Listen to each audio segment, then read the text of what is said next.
So in this video, we are going to make a perfect 0 or whatever you call it as, right?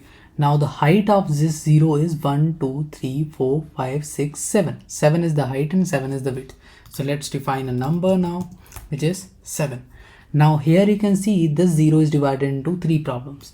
This and this is simple, means same, and these are the code which is also same. So that means this is the step 1, this is the step 2, this is the step 3. So let's start from step 1.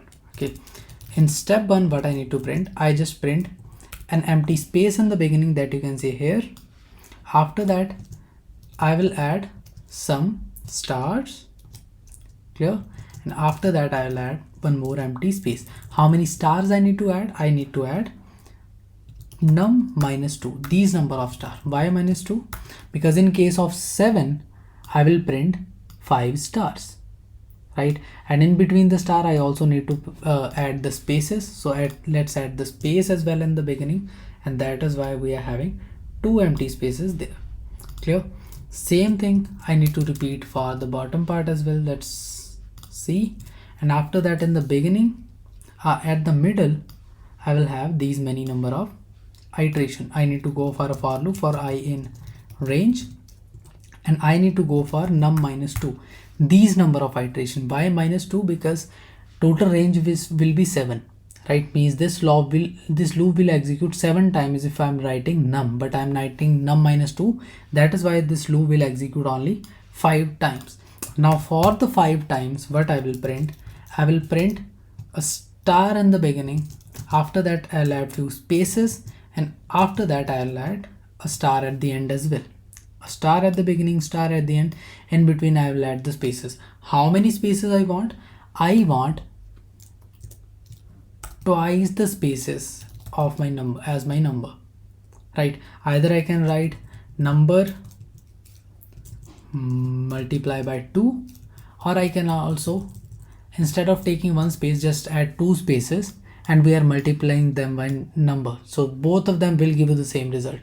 2 spaces 5 times or 1 space 10 times will give you the same result. This is exactly the same. So let's run it and see if we are having any problem or not. That is why I don't like to copy paste the code, because you will get more number of errors.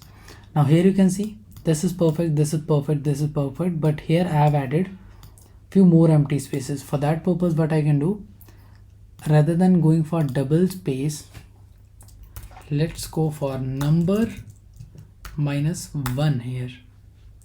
Clear? Or just multiply it with 2 multiplied by number minus 1. Clear? And now you can see we are having one less than that. And what will happen if I'm going for minus 2? I'm having a perfect square. Clear? Now let's go for a smaller value and check the output. We are having a perfect square, but here you can see we are still having, like here we are having more space as compared to this one. So let's do one thing. Let's remove one more space from it, because here I'm using this num variable, right? And this num variable is having a range from 4 only. Clear? And because the range is from 4, so I need to remove 3 as well, multiplied by twice it, and after that remove 3 from it. This is exactly how you can find the logic, that if you are not getting the correct result, how you can manipulate the value to get the correct result. Now let's go for a different value to check all the test cases possible and if everything is working perfectly or not. And here you can see for 10 it is working perfectly, for 7 it was working perfectly, and for 8 it is also working perfectly. The height is 1 2 3 4 5 6 7 8, and the width is also 1 2 3 4 5 6 7 and 8, and this code is perfect. Thank you.